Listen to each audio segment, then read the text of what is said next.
ছোটবেলায় একটা কবিতা পড়েছিলাম, আজকের এই কবিতাটা খুব বারবার করে আমার মনে পড়ে গেল। কেয়া পাতার নৌকা গড়িয়ে সাজিয়ে দেব ফুলে, তাল দিঘিতে ভাসিয়ে দেব চলবে দুলে দুলে। হ্যাঁ দর্শক, আজকের আমরা সেই কেয়া গাছ নিয়ে কথা বলবো। ভাষা অনুযায়ী বাংলায় আমরা এই গাছকে কেয়া বলি, আরবিতে বলে কাজি, ফরাসিতে বলে কদর, উর্দুতে বলে কেওড়া, সংস্কৃতে বলে কেতকি। কেয়া 1 থেকে 2 গজ পর্যন্ত উঁচু হয়, গাছের পাতা লোমযুক্ত এবং গাছের উভয় দিকে করাতের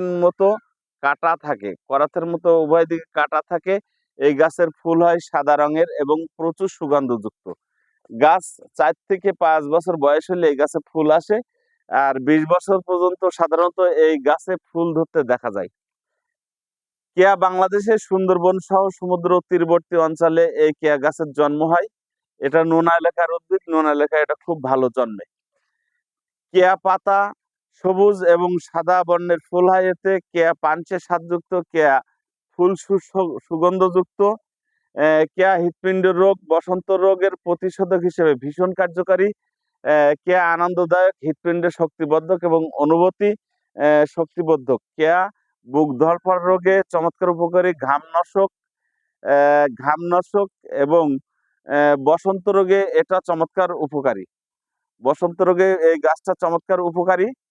আহ, আহ, কেয়া ফুল সাধারণত তেলের ভিতরে 40 দিন ভিজিয়ে রাখলে তেলটা প্রচুর সুগন্ধিযুক্ত হয় এবং কেয়া ফুল দিয়ে বিভিন্ন ধরনের আতর তৈরি হয়।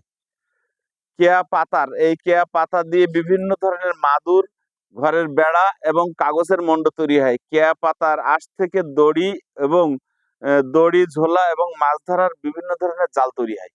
তো থ্যাংক ইউ, আসসালামু আলাইকুম। দেখতে থাকুন বেদি অভিযান চ্যানেলটি। আমার চ্যানেল আপনাকে স্বাগত। আসসালামু আলাইকুম।